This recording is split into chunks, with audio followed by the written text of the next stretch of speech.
Coming up next, the return of who? The King.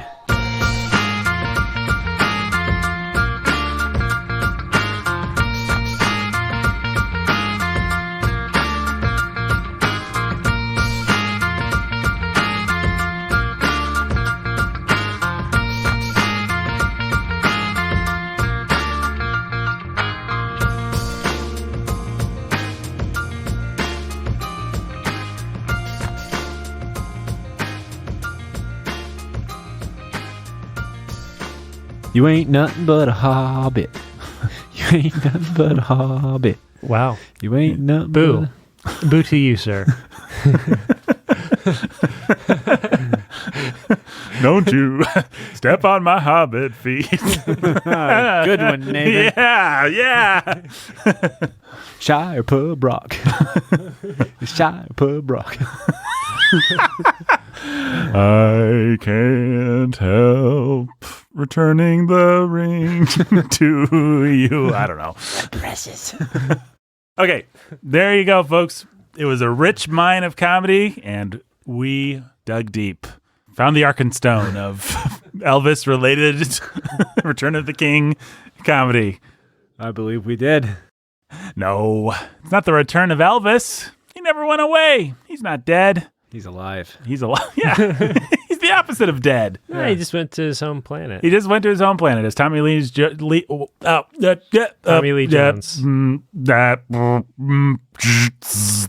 Agent K. Losing power, emotion chip deactivated. What is literature? What was I trying to say? I have no clue. Tommy Lee Jones. Tommy Lee Jones. Yeah, man. Agent K. I blue screened of death there. We learned in the great movie Tommy Lee Jones that Men in wow. Learned in the movie Tommy You remember Lee that Jones. great movie Tommy Lee Jones? Yeah. And Men in Black do what in that movie? Yeah, Men in Black says that the king is not dead. He just went home. One of the great lines from Tommy Lee Jones. A much better movie than Tommy Lee Jones 2, Tommy Lee Jones 3, or Tommy Lee Jones, International. About Tommy Lee Jones, and the international adventures that it goes on. And that's a quality way to start a podcast. My name is Nathan. This is the Bookening. That's Brandon. Hey. He's the scholar. So Brandon's like, I'm having nothing to do with this. I'm out of here, guys. I'm out of here. That's Jake. He's the master of reading. Did you really just say this? Never mind. We got there somehow, Jake, and we're going to get out of it. We're fine. It's good. We're not redoing this one. No, we're not redoing. We're just going to keep trying to breathe here. No, this is a great episode of the Bookening already. And we're returning to our favorite subject, Tolkien. This is the year of Tolkien, guys. Yay. We killed Jake. You just said it's a movie about Tommy Lee Jones's colon and the international adventures it went on, and I just cannot recover from it. I'm glad you enjoyed it. Brandon, your thoughts about Tommy Lee Jones' colon? Yeah, and the adventures that's gone on. My dad met Tommy Lee Jones in a buffet. Yeah, he only mentioned that before. like 4 times on the Bookening, I think. And so, Please. Did your dad say hi? Did he say, I No. enjoy your movies? He just didn't. saw Tommy Lee Jones he at a just stared buffet? at him. Was it a Ponderosa? Maybe. I like to think that Tommy Lee Jones eats at Ponderosa. Wow, that was quite a way to start this episode. My name is Indeed. Nathan. This is quality stuff. Yeah, no, this is quality stuff. You know who The would more like you have to buffets? say something is quality stuff, the more you know it's quality stuff. Well, guys, Yes. Return of the King, a book that we're going to begin talking about today as we talk about, is it book 5? No. Yes. Yes. Of Return of the King. The one where Pippin goes to Gondor. It'd be book 1 of Return of the King. Book 1 of Return of the King, but if you're looking at it as the novel Lord of the Rings, I think it might actually be listed as It's book 5 Book of Lord 5. of the Rings, yeah. right. I'm just going to put it out there. I don't want to engage in too much negative energy, but like Tolkien's all great. This might be the worst It is the worst book. of the books. It is. Yep. I'm glad we've settled that. All right. Thanks for listening, There's folks. I don't think there's a question about that. Maybe. The other contender would be the other time we're stuck with the men and when we're rolling around in Isengard and all that stuff. At least there you have the Ents. And Helm's Deep is a pretty sweet chapter. Like you have a lot of really cool stuff. The book 5. If we're just talking about book 5, then it ranks pretty low. Yeah. Bottom of the heap. It was. I will say this.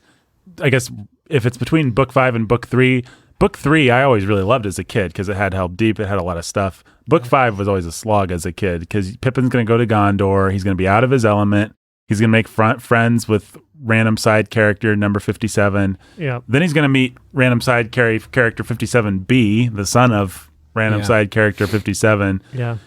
There's going to be a lot of awkwardness with Pippin, like presenting himself to this weird old creepy king and being taken into his service. Mm-hmm. And creepy king's going to try to set himself on fire.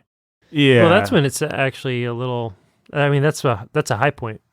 Book 5. It's a pretty significant change in the book or the movie, the way they handle the scene. But, where he runs across a giant rampart on fire. So passes Denethor. It's so dorky in the movie. It is the worst moment, I think, in all those movies. Shield surfing. Be darned. Really? You think it's the worst, eh? I really think it is the dumbest moment in all of those movies. Maybe in all 6 of them. It might be dumber than anything with Elfcade or anything like that. Like, oh, I'm on fire. Because he leaves the door and then they cut to a wide shot and he's already kind of down there. Yeah. But the amount of space, it's like 3 football fields that this dude runs on fire. And they didn't want the really sad, dorky image of him running on fire and then just dropping. so they have him go off a cliff and then it's pathetic. Well, they had to have him fall. They thought that was going to be pretty cool. It's so tasteless. It is the dumbest moment in all of... Dramatically tasteless. It's not like gory or anything, but it's just stupid. Yeah. Tell us what you really think, Nathan. I think it's great. Okay. I've been deflecting this whole time. It's my favorite moment in all of cinema. Wish you hadn't made me say what I really thought, Brandon. Got it out at last. You got Good job, Brandon. You got it. The whole way to goal dig, of man. I mean, I think Denethor is an appropriately creepy character, but he's not very pleasant to spend time with, and Pippin's going to spend time with them. And we're talking about the book Denethor now? Yeah, we're back to the book now. The movie. He's not as bad as the movie Denethor. He's not as gross. And the movie makes him a gross idiot and has he's got greasy hair. That's just Jackson, you know. Yeah, being cartoony do. with it. Yeah. Yeah, I hate the movie Denethor. I think he's pretty lame, but the way he eats. Yeah. Well, yeah, and they do that. It's so gross and childishly gross. And then Denethor is such a small character ultimately that movie Denethor ends up replacing what I think was probably a better character. Yeah. A more interesting character. The idea of the guy that's just given in to despair. I mean, we have variants of this all through the story, but the idea of the guy that has a lot of power and is on the good guys team. Has a lot of ability. And has a lot of ability and could have been great and could have been a humble servant of the ultimate king. Could have helped do some really great things and save lives and be a part of team winning. Yeah. That's a great character. But he's corrupted by his despair. Yeah. And it's a nice little portrait of all that has to happen for evil to triumph. Neville Chamberlain of it all. Yeah. He was Churchill's adversary, right? Was that Chamberlain? He was Churchill's predecessor. Who wanted to make peace with the Nazis, right? Yeah. He was the Nazi sympathizer. Right. And is how history has a little bit unkindly, I guess, painted him, but yeah. It's what happened. He was trying to navigate a complicated political minefield. He was a soft man. Yeah. In a way that Churchill wasn't. Right.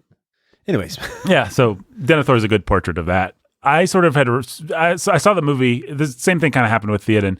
Movie Denethor is so cartoony that I retroactively made in my mind book Denethor into a much richer character because I just figured Jackson had ruined it. Going back to book Denethor, it's like, well, he's a pretty simple little portrait. There's not that much. But the nuances of him, what nuances there are. Jackson steamrolls. Yeah. Yeah. He was still the kind of man that was at one time a great man. Yeah. A man that you could respect, a man that could give you a Faramir and a Boromir. Right. And you can't imagine that in the movie, which is a failing. But yeah, Gandalf mentions that Denethor used to be a great... And he even mentions at one point that Oh, because one thing the movie cuts out is Denethor has access to a Palantir. Right. Yeah. And Gandalf makes the comment that Denethor is still a great enough man that Sauron wasn't going to have hold of him that way. Which basically elevates Denethor to the level of Saruman, Right. Yeah. right? Like Sauron corrupted Saruman Right. through the Palantir. He corrupted Denethor's perspective, but didn't win Denethor to his side. That's the character of Denethor. A very artfully drawn character. Yeah.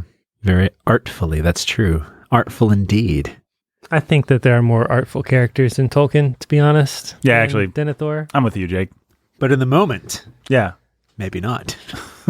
In the moment, you mean in this book? No, in the moment of the bookening, it's not No, this is a very artful moment. artful moment. Oh, yeah. Artful. Wink, wink, nudge, nudge. Yep. That's for one person. It's for, 4 people. it's for people. Yeah. The kind of person who would know that sort of thing. Yeah, Mm-hmm. that's right. They would know it was for them, and they'd understand why. Yeah. And if you are not that kind of person, well, there are things that you could do to become that kind of person. Well, Like being awesome. yep. And Yeah, I mean, it starts with being awesome, I would say. Well, guys, speaking of Denethor, oh boy, I'm blanking here. I don't have a good transition to our next point. speaking of Denethor, How about Gondor? There we go. nice. Well done. I would sir. criticize you, but I think my average transition is about that good. And the so- fields of Pelennor. Your average And the transition is gates much worse than of that. Mordor. Fair enough. Wow, Tolkien. Okay, let's talk about Tolkien's obsession with door.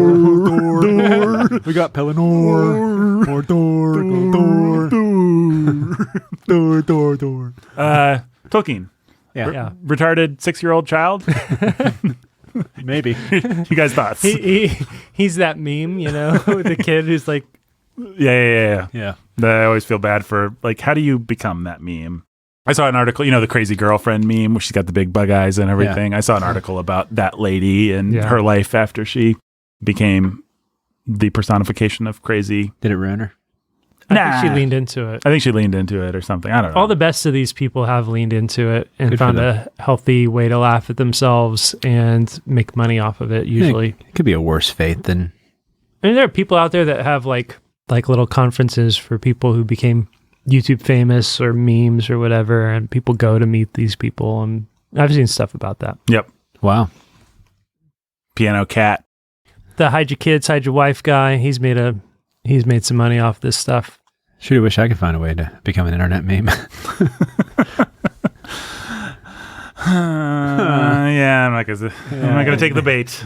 I'm better than that. Are you? No, not really, but Kind of lobbed you a softball. You there. did lob me a softball. Jabba the Hutt already has the job. But you're like, yeah. Thanks. Yeah. Those are the kinds of things I'm not going to You say. could have said those, Yeah, but yeah, you're not yeah. going to because you're a good guy. We've already got enough You're like- Hindenburg memes.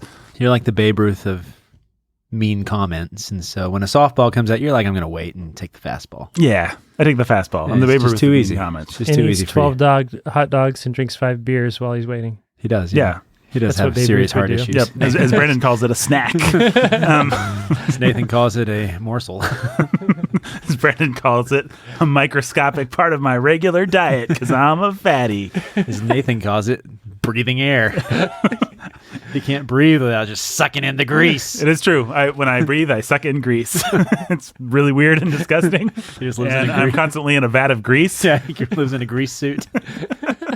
Well, this has been the perfect transition from Denethor. Ah, man. Have you guys seen my grease suit? Had to buy it off of John Travolta. Oh, boy. Oh, it was good setup just for that joke. Yep. It was worth it. All for that. My girlfriend, we were going to break up, but then she came and I was like, I'm going to wear my preppy suit for her. And she was like, I'm going to wear my sexy black leotard for him. And then we realized that codependency was great. And we danced around each other and then we got in a flying car. You remember that, Jake? Oh, yeah, I do. That was really sweet. Yeah, it was electrifying. It was great.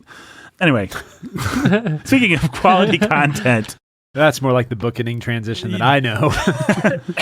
Denethor. I guess the point of this whole section was for me to say, we started out this podcast saying this book, not Return of the King, but this book 5, a little bit of a slog. And it was for me as a kid. I got bogged down, and some of it was probably intentional. Like, you're supposed to feel Pippin's awkwardness. Right. And awkward has never been my favorite flavor of entertainment. You know, I'm not a big, like... Well, and you really get the sense that Tolkien really overestimated how cool Gondor was. It was way cooler in his mind than it is to anybody who's actually reading it. You know, he's built up all this lore and this idea of Gondor, the city of the king with the white tree and the tree with the stars and the emblems and the horn and all this stuff. It seemed like he felt like he was really paying it off for us. And it's just like, No, it's not. Well, it's almost like a Paradise Regained problem, as I like to think of it in my mind. You know, Paradise Lost is awesome because it's about Satan, and it's really easy for somebody to enter into the character of Satan and write a great character. Paradise Regained is about Christ, and nobody remembers that it even exists because it's really hard to write that. All these kind of fallen, broken kingdoms, you know, your Rohan, your even Rivendell in a way, because it's passing away. They have a lot of intrinsic interest. But when we finally just get to the glorious... The most interesting place for me of all of them is Mordor. Yeah. I mean, really, when you're spending time in Mordor, it's like, that's when you actually want Tolkien to stop and describe a rock, because that rock is interesting. Like, yeah, he does, and he makes you imagine what was this place like before it was all befouled, and the thorns that could only grow in that land, those thorns they fall into. Yeah, I found that extremely interesting. Right. It's all super interesting. The statue with and the even like crown on it of lilies eventually, like it's... I don't even remember exactly what it is, but it's really evocative. Yeah. Well, and then, you know, there's still water, and you can still be nourished by it, and life still finds a way. Ian Malcolm, I guess. Yeah. Wrote this book.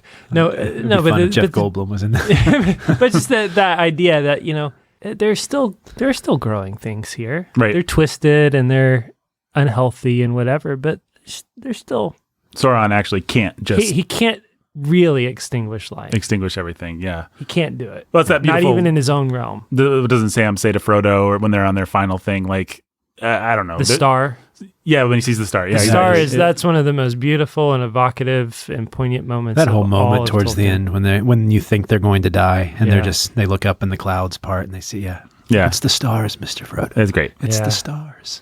Well, you can tell that... Sam just makes you cry. Sam makes you cry. Sam is just... Let me just make the point. We're going to talk about that next time, but isn't it interesting that we find ourselves gravitating towards that instead of more Gondorian politics? You got to contrast it, right? Like, that's the thing is...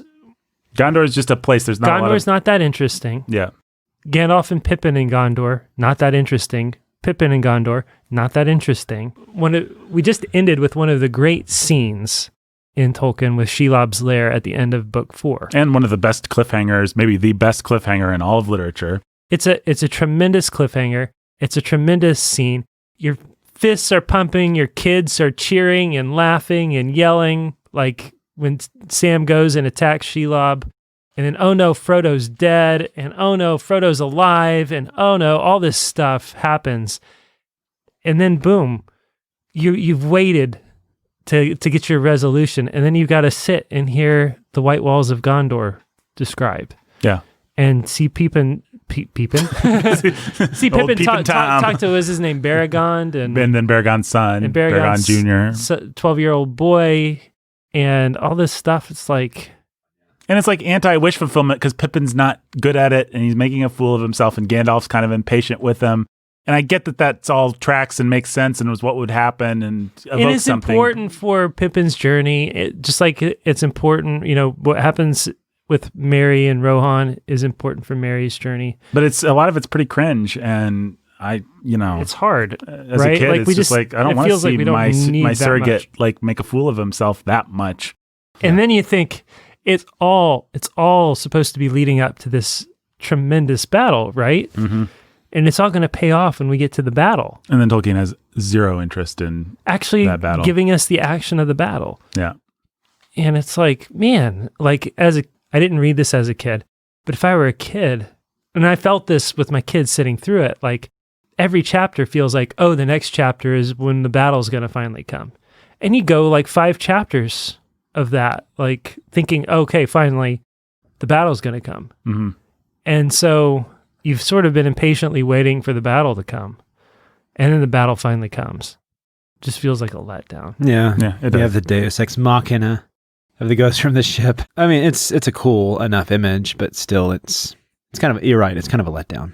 Well, and more than that, like it really does start to feel like Tolkien is playing out his ability to paint it black and then give us the eucatastrophe. The eucatastrophe. And so to me, that one feels as thin as any of them. Well, as long as it's going to go bad. Oh, Rohan's going to show up. Oh, it's going to go bad again. Oh, the ghost ship's going to show up. And yeah, I mean, as long as we're criticizing, and again, it's all degrees of greatness, folks. Love these books, but Mines of Moria there with like the journey through the dark to get the ghosts. There's like no setup. Yeah. No, after like Moria, it's like we're talking about it, we're building it up. Oh, let's not go to Moria. That place is scary, bro. Oh, Gandalf doesn't, like Gandalf's scared of Moria. So much build up and then payoff. Like Gandalf's willing to risk our lives in every possible way to avoid Moria. Like, well, it almost feels like he just needed a way to fill up some stuff, because the one that you wanted Rohan to have a moment where Theoden gets to kind of prove himself again. Right. So them showing up is like, it's the strongest of those thin things, I think. I think you're right. But and then you get that wonderful also, singing and slaying imagery. Yeah. So you get That's that. Nice. And you get him facing off with the Dementor King or whatever. Yeah. The Dementors are ripoffs of him, but right. Whatever. But then you also, so one scene that made me think that, for one, there's the whole going into the ghost and finding them, which it's fine. But also when they meet like Houlihan or whatever his name is. I always forget about that guy. The Southerner or whatever he like is. The Wild Man. The Wild Man. Gurney Halleck. Gurney Halleck. Yeah. The man who just disappears with all his guys into the woods. It's like, why in the world do we need this? It's like, here's a Tom Bombadil moment out of nowhere, right here at the climax when things should be tight and Houlihan, or I think it's Hurrybon Houlihan. what I think, because Tolkien actually alludes to in his little sarcastic introduction where to Lord of the Rings, where he famously says like, I have no patience for allegory and have always despised it whenever I can sense it, or whatever it is he says. He also says something like 5-fingered or 10-fingered typing was beyond me. He basically admits like these books only got so much revision because this was a giant work, y'all. I did the best I could. I mean, he says it much more eloquently than that. He doesn't say it that way. But I really feel the lack of a word processor for this last part. I feel like it starts to feel thin, like he just didn't have time or patience to kind of fill it out. Like all this stuff is good structurally, like these are the things you want in the story, but it's just like we need to spend time bringing these ghosts to life, and no pun intended, bringing the Battle of Pelennor Fields. It's like stuff that he would have been happy to do, back in Fellowship of the Ring, make all that stuff live, give you enough to evoke the Balrog, Mines of Moria, all the major set pieces. He just simply I agree. And to be fair, I think it's because he knew he wanted to spend, if he was getting tired, if that's right, he was under some sort of publication deadline. I don't know. Yeah, I don't know either. But if that was the case, it's because he wanted to give his energy to book 6, which I feel like he does. Which is awesome. The final drive to Mount Doom is some of the best stuff. And the Scouring of the Shire. And the Scouring of the Shire is great. Yeah, but it feels like either his interest or his ability just kind of lags at this point, and you just don't quite get a fully developed Battle of Pelennor. Sense of a lot of these things that happen. Mm-hmm. It's like, now we're going to go through the Past of the Dead. Oh yeah, you guys remember those. Okay, Gimli's scared now. I mean, the Tolkien of Fellowship of the Ring would have given you a lot of build-up and a lot of individual little character beats, and he would have lingered there to give you some description. Mm-hmm. And maybe what he found was that the story had enough momentum that we didn't want to... We needed to keep moving. Stay there, which is fine. Everybody's so split up. I can definitely see in the writing room, in the draft room, with the outline on the board saying, we need to get all of these people from point A to point B. Right. The problem with that argument, though, is we need to get all of these people from point A to point B, except for Peregrine Took. Yeah. That's the one character that we really need to spend time with in the White Walls of Gondor. Yeah, and not only is he going to meet Maragon, and it's going to be like, have you guys had breakfast yet? Oh boy, I've been on my toes, wondering whether Pippin's going to get breakfast. Oh, he does. Okay. Good. Whew. Glad All you right. got some food. Gandalf made sure of it. Yeah. Yeah, it's a strange. I mean, I wonder what the heroes that are saving the world are up to. Who cares? Who cares? Breakfast. Pippin needs as long as breakfast. Pippin's getting breakfast. I think that's just because in the end, that's who Tolkien loves to spend the most time with, are the hobbits. Yeah, but let's spend time with Frodo and Sam at this point, or let's do something actually interesting with Pippin. Well, Yeah. one point that I made, okay, I'm just going to let people behind the curtain here. We've already recorded our Dune episodes, which are coming out in December. And Brandon actually wasn't here for a little bit of one of the episodes. And one point that I made there is Tolkien's such a genius in letting us see things from the Hobbit's perspective, because it just provides an everyman perspective who's feeling, I mean, I think I've said this on our Lord of the Rings podcast and we've said this before, but Dune is a great example of something that really hurts for the lack of a Pippin actually, or a Merry or somebody to just be there like, who are these people and why are they talking to each other like this? Yeah, And I feel lost. I feel lost. What's going on? Why? What I was actually argued for Dune is if you add a Pippin to Dune who's just like, Cuisinart, what? Yeah. Which is great would if do a you lot. care about Gondor. Right. And if you're like so happy to finally get to Gondor, the city of the king, and learn about the steward and what's been happening there. And I think, again, in Tolkien's mind, this is Return of the King. This is the city of the king. This is Camelot. This is Camelot. This Yeah. is but Camelot without its Arthur. And it needs its Arthur. And this is the story of Arthur being restored to Camelot. And so we're going to see Camelot. We want to see Camelot. Everybody wants to see Camelot. Everybody wants to know what this kingdom is really about. You think you've seen it? You think you saw it in Rohan? You think you saw it in Helm's Deep? You think you have an idea? You have no idea. This makes all those things look silly and small and stupid. This is a force to be reckoned with. This is a beautiful, big, amazing place. That's what he wants us to feel, but it just doesn't quite work that way. Or he's not set up enough in us, the desire, to really be like, oh yeah, okay, this is what he was talking about. This is what they were referencing. They've really said nothing about it except Boromir, who nobody likes, is like, let's go to Gondor. We need to go to Gondor. Gondor will be awesome because I'm awesome and I'm from Gondor. Right? And so it almost sours you on Gondor. Right. And then Faramir in the books buys back some of that for you, some affection for you, but he's a ranger out on his own playing Robin Hood in the wild. He doesn't seem like anything. I realize in a plot sense, it all kind of derives from his Gondorian heritage, but you don't really feel that. You're not like, oh, these are the men of Gondor. And Faramir's valiant stuff. Well, even on a plot level, the fact that Faramir is the one guy in his family that's not a jerk. Yeah, it's like his valiant courage and his good sense and discernment. It doesn't really seem to derive from Gondor. It seems to, it's ex nihilo is what it feels like. Yeah, he's the redheaded stepchild because he has that stuff actually. Because Gondor is corrupt.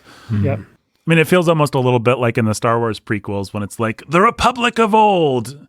The Trade Federation ruled us and everybody was infighting and Palpatine, was able to manipulate the whole Galactic Senate into this massive war and manipulate this supposedly noble Jedi Council into turning into a bunch of blinded warriors. And I suppose that's the point. Game. I mean, Camelot, what is Camelot without its king? But I'll tell you, it's a place where we don't want to spend that much time eating breakfast. Yeah. It's a good point. Yeah.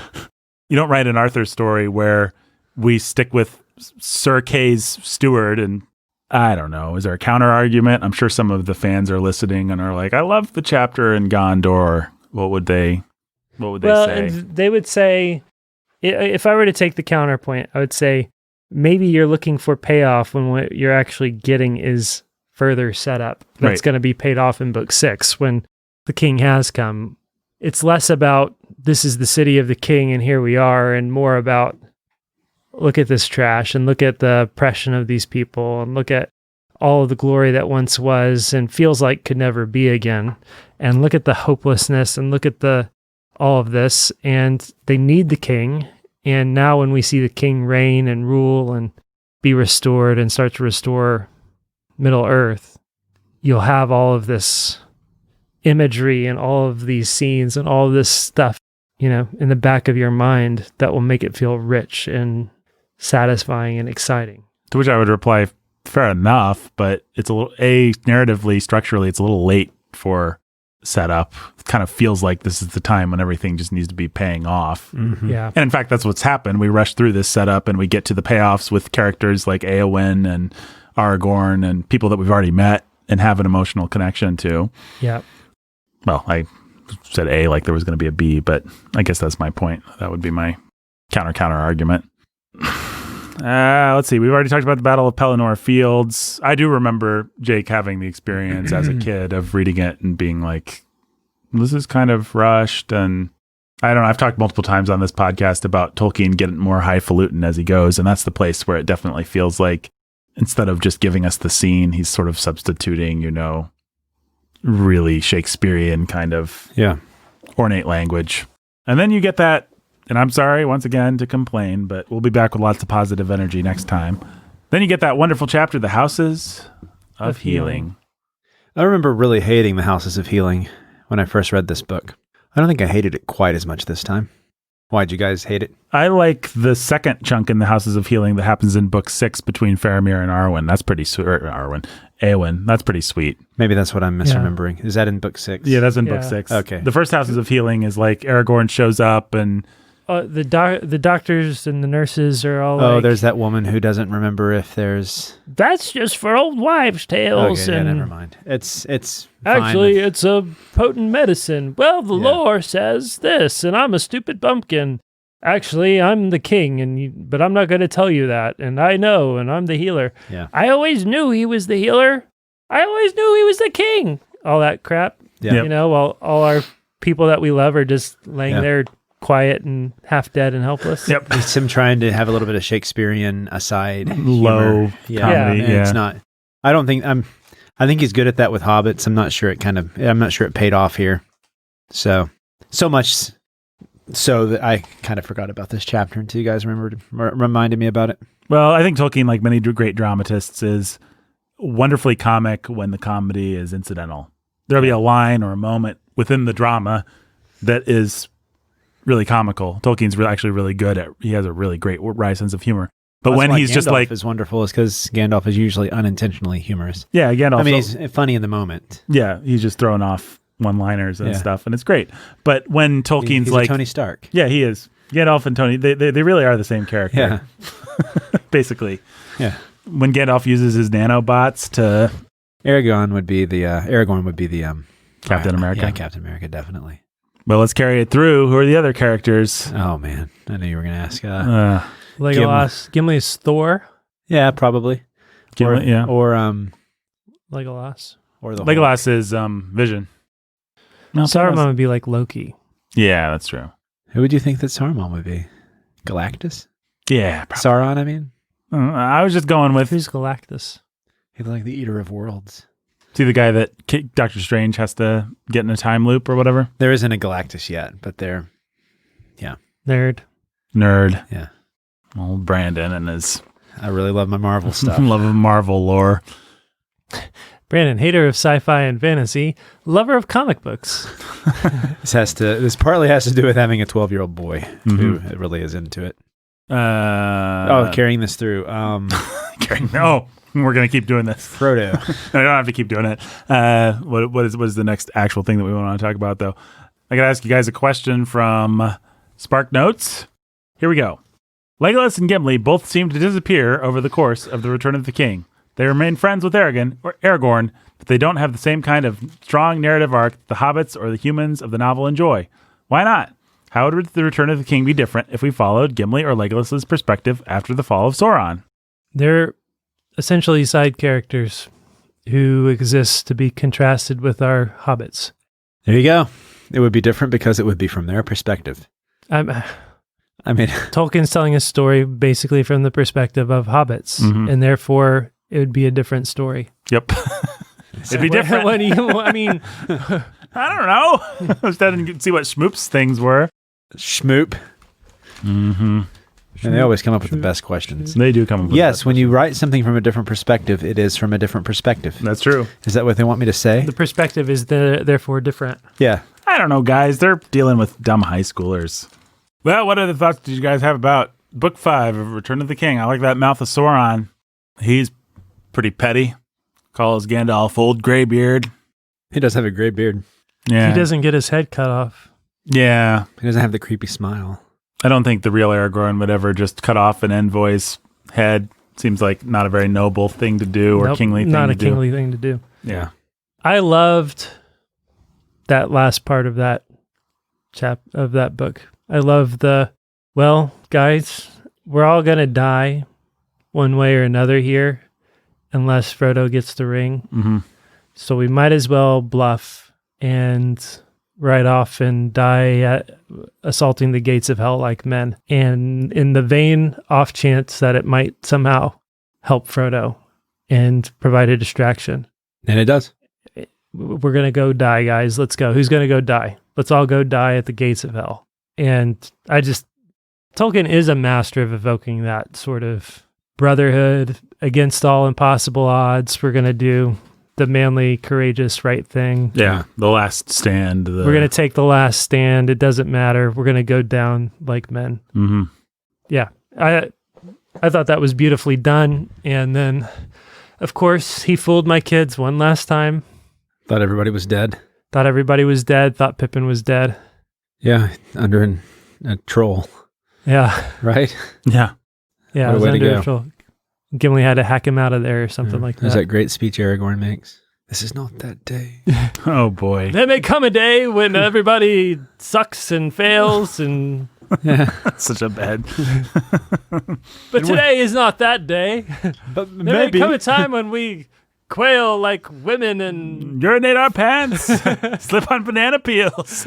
but today is not that day. One day we'll pass out clown makeup. Because that's what we'll be. Losers. But today is not that day. Not that day. No. Today is Tuesday. Tuesday we fight. That speech was written by two women. And Boy, can you tell it? boy, can you tell. Like, that's how two... not to be a sex. Well, okay, to be a sexist. If this is how you want to define sexism, then I'm a sexist. Two women might actually think that that's inspiring, but no man likes that speech. That is not the equivalent of Braveheart's speech. It is not the equivalent Not Henry. of Yeah. St. Crispin's Day speech Oh my goodness. at all. So you mean tomorrow I'm going to be a coward? Right. Ah, thank you, Yeah, Aragorn. okay. Okay, yeah. We may all become cowards before this is all over. We may all belong in skirts, Right. but not today. Right. Bob's already in a skirt. It's a kilt. I already shattered my shield. That'd be a great YouTube video. Yeah. Some dorks that already fit all his descriptions. And then there's, if we're marked to die, we're enough to do our country loss. And if to live, the fewer the men, the greater share of honor. I pray thee, wish not one man more. By Jove, I'm not covetous for gold, nor care I who doth feed upon my cost. It yearns me not if men my garments wear, such outward things dwell not in my desires, but if it be a sin to covet honor, I'm the most offending soul alive. No, faith, my coz, wish not a man from England. God's peace, I would not lose so great an honor as one man more, methinks, would share from me for the best hope I have. Do not wish one more. Rather proclaim it, Westmoreland, through my host, that he which hath no stomach to this fight, let him depart. His passport shall be made, and crowns for convoy put into his purse. We would not die in that man's company that fears his fellowship to die with us. This day is called the Feast of Crispin.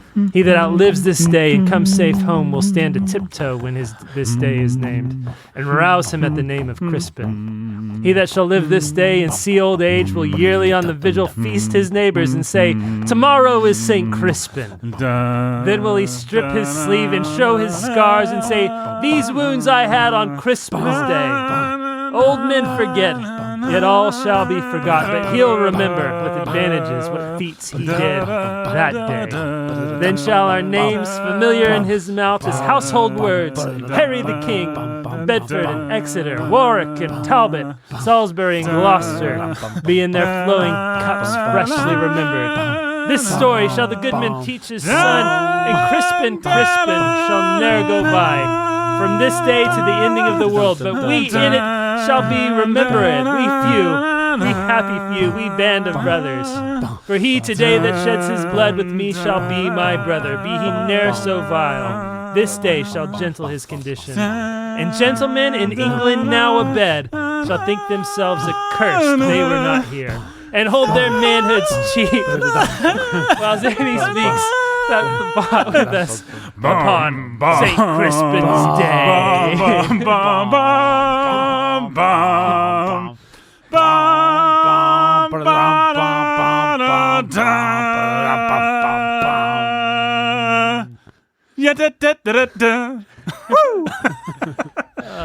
That's great. See, Henry is saying there's bigger things that we could lose than our lives, and actually we're united by a bigger cause. Yep. And then we have brotherhood, and together we're, It's for honor. It's for glory. It's for something bigger than us. And if we die, so what? And if we survive, if we make it through this, if we win, the rest of our lives we'll be able to say tomorrow's St. Crispin's Day. Mm-hmm. And the men at home who weren't here with us are going to be jealous. They're going to count themselves cursed that they weren't here. That's good stuff. Aragorn's It's like, amazing. we could fail, conceivably, at some point, but not today.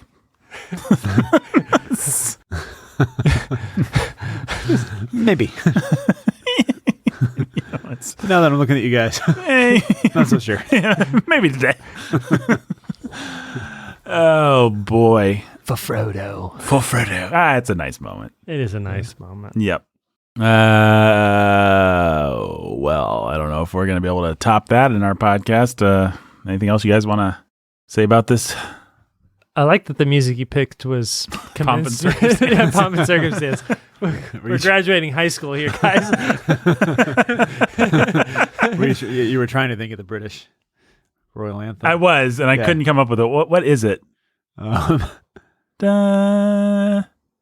It starts like that. It starts with a note. It starts with a note. That's not it either.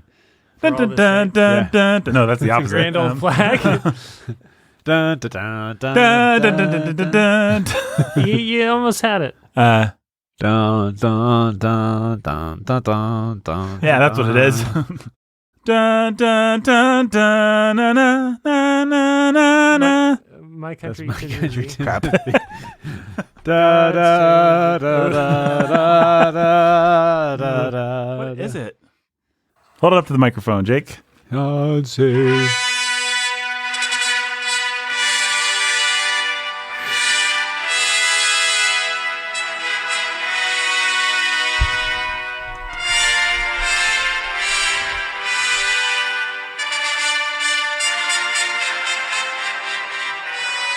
All right, that's the preamble. Which, All right.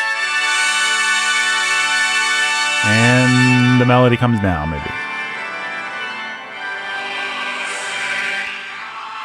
Dun, na, na, dun, dun, dun, dun. It is my country to Yeah, it is. Yeah, it is. You jerk. God save the Queen. Yeah, you're right.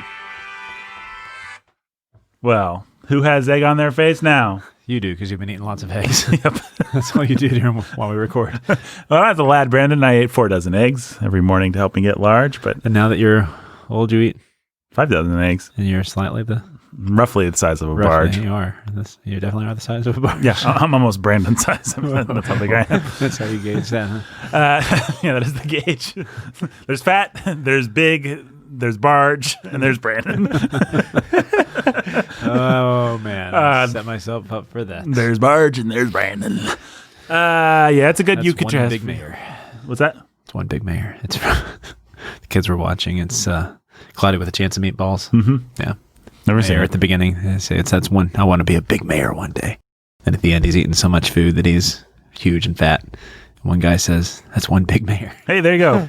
Set up payoff. Yeah. The writers of Cloudies with the Meatballs were Cloudies with the Meatballs were right up there with Tolkien. Speaking of Tolkien, do you guys have any more thoughts about this book. Oh, I guess we can't let this go without talking about the great feminist set piece of all time. Oh, yeah. The great showdown between the Ice Maiden herself and The Witch King. the Witch King. She is no man. What do you guys think about that? She wasn't a man. No, she wasn't. She's in fact not a man. She managed to circumnavigate that prophecy quite a bit. The Hobbit also had his part to play. He's He also not did. a man. And he had a special blade, which is something that the movies completely gloss over that nerds have been complaining about now for almost 20 years. He is actually the one who undid the Witch King and made it possible for him to be killed with that special blade. Really? That's what it said. Yeah, Wow. no, you're right. I mean, It actually explains that in the book. because he had the blade from the what's their faces, the From- creepos. What are Yeah, they? The Numenorians? guys that live in the hole. Yeah, what are they? Oh, The holes. The holes. the barrel white. Barrow Whites, yeah. Yeah. Found it in the Barrow Whites thing, and it's this ancient special blade, and it's like no other blade in all Middle Earth could have. We'll talk about a Chekhov's This is gun. whole little, it is. No, yeah. It's very much a Chekhov's gun, and it's this whole explanation of how, like it broke his power or some spell or something, but it pierced him, and then she was able to finish him. It's nice how those things are just sitting around Middle Earth, just like King's foil apparently can heal anything. That's a Chekhov's gun that, like, hey, what's this gun? I guess I'll use it to shoot Sauron. Hey, Sauron's not able to be shot by guns except for this one gun. Hey, cool. But I found it. Glad I found that. Hey, they killed the Witch King. It worked. Yeah. I mean, what do you want us to comment on? Whether or not it's feminism? I don't know. You think Tolkien's a feminist? No, I don't. Tolkien goes out of his way, and I think somebody in our discussions of Éowyn in the last book or last chapters took issue with us, and I think they were right, because when the way that Tolkien comes back around, and we've already alluded to this, and we'll get to it in book 6, the way he comes back around with Faramir and Éowyn, that's where we really get a clear picture of what he thinks about Éowyn. Yes. He does not like Éowyn. He does not mean for us to like Éowyn. He means for us to think Éowyn is as frigid and cold as we think that she is. She's got some things going on. Right. She has a lot of positive attributes, but she's badly scarred, and she has gone cold, and she has gone hard, and she needs a man like Faramir to soften her up. Yep. And Aragorn has pity for her that she was in such a state with Theoden and Wormtongue and everything else that this is what she came to. Yeah. Yeah, she's pretty messed up. Like, you almost want to say like borderline autistic or something. Like, it's not quite that, but it's like Close. she's been living in this really Gross, dysfunctional. broken home, basically. Like, she just comes from this messed up situation, and Yeah. she needs help. I suppose we'll talk about that a little bit more next time, but I think you're right. And then that without taking away any of the courage or heroism or... Right, which are great things and great attributes for women to have. Right. And Tolkien definitely wants us to Understand that, that. Yeah. Faramir understands that, and he sees her worth. Yeah. And understands that, you know, what does it say? I know we're going to talk about it, but it says that, you know, they sees in her the strength and beauty of the great queens of old who did valorous deeds. Right. But she's wanting cultivation. Right. And he's going to tame her. Yep. And he's going to warm her up, and he's going to cultivate her. I'm And he's going to go all in on it. And that's a beautiful chapter. Yeah, it is. Tame that wild filly. Oh, Brandon. I thought you were going to say shrew, but you know. You brought that down a little bit, but it's okay. Well, You're welcome, gentlemen. thanks, Brandon. Because we know how Brandon feels. And you know what I feel is I feel like a guy that loves to shout out our patrons. So let's do that. Now, how do you get a donor shout out or a patron shout out, Brandon? You go to patreon.com/the Bookening. You do it that. That is what you do. Yep. And you take that Numenorian blade of money Yep. and you stick it into the Witch King of Angmar.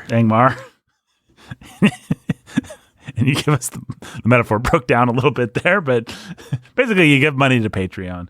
Give at least $10 and we'll give you a donor shout out like what's about to follow. The Witch King is pretty awesome. Yeah, he's a great bad guy. I don't know that I have any more insight than that. But in terms of Well, he did a good job establishing the real power of the Witch King by putting him up against Gandalf for a minute. yes, Right.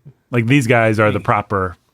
And Gandalf was Adversaries. They're a afraid. match for each other, and the Witch King might overpower Gandalf here, Mhm. Yeah. except that the Witch King suddenly understands that the battle's turning out in the field and takes off when he maybe has Gandalf on the ropes. Yeah, no, he's great. Tolkien writes great villains, and he does two different great speeds of villains. He does the really petty, nasty, mocking kind of like what Jake always likes to talk about in Paralandra. What is it? I've never actually read it, but Satan. the satanic figure. Yeah, he's possessed and by the devil, and he is just super petty, and he thinks it's awesome to kill a bunch of frogs and then to just sit there in the dark and say your name over and over again Yeah, so that you can't Nathan. sleep. Nathan. Small and petty and Nathan. very prosaic. Nathan. I can confirm it's pretty annoying. Nathan. But Tolkien does that, like with the mouth of Sauron. Nathan. Nathan. Nathan. Okay, well, that's one way to beat it, I guess. That would have been weird. You can't beat him, join him.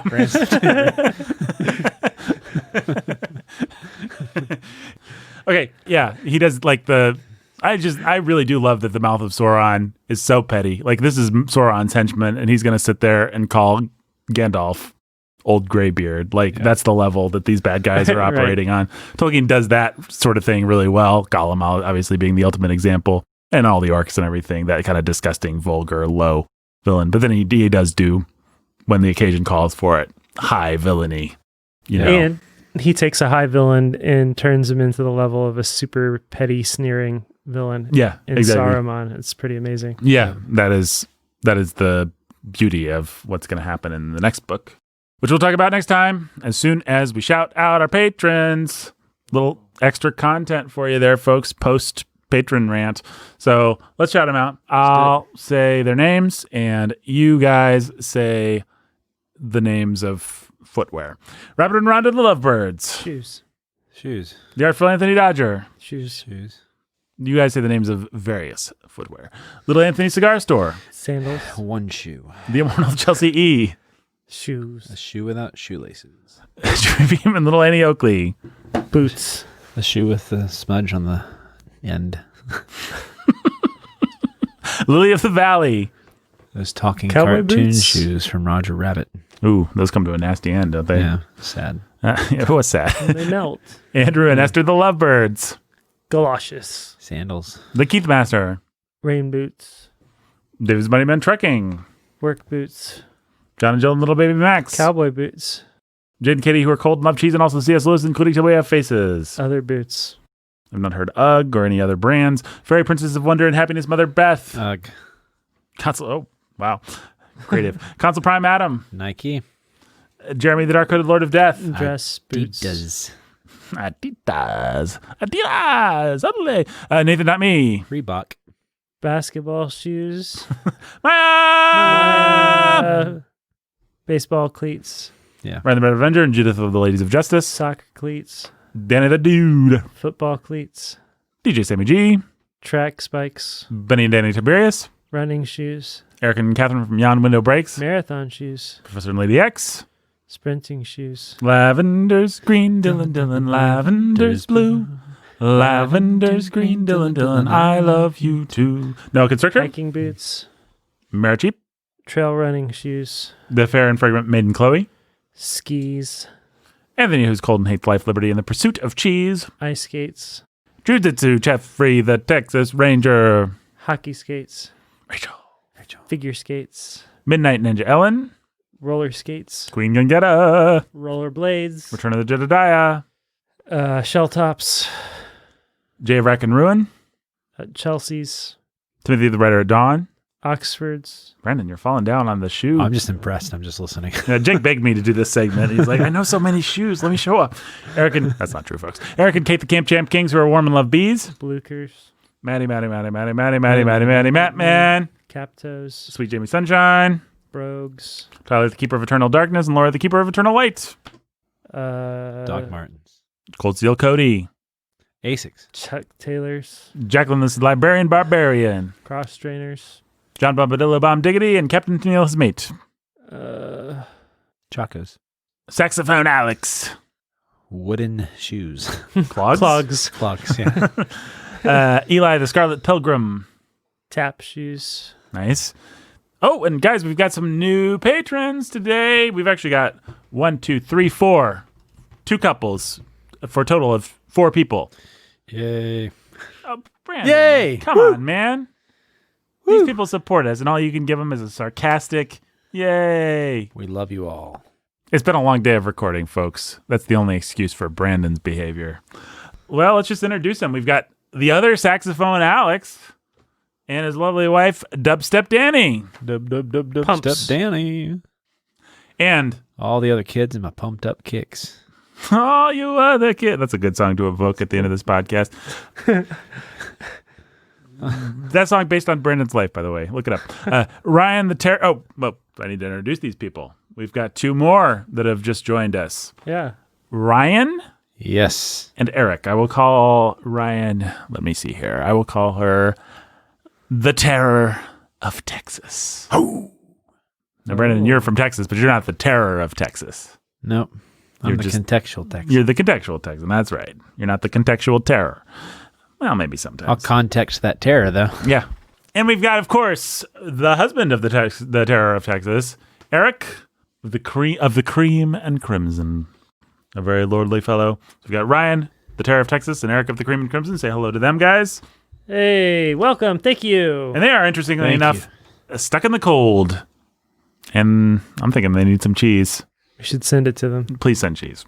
So Ryan, the Terror of Texas, and Eric of the Cream and Crimson, who are stuck in the cold, please send cheese. What kind of Ballet cheese do they want? flats. I don't know. Luxembourg. I just told you. Ballet flats? Mm-hmm. That's a cheese? No, that's the kind of shoes they want. Oh. I thought you said shoes. We're doing a shoe thing earlier. We're on a shoe theme. What kind of cheese do they want? Great moments in podcasting. We'll be back.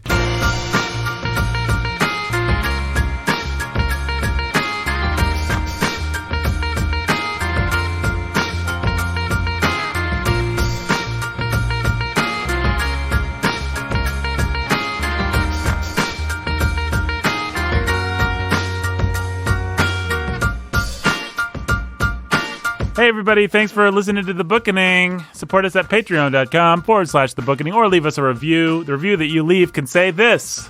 This podcast is over. But pizza I- will come. and love will win.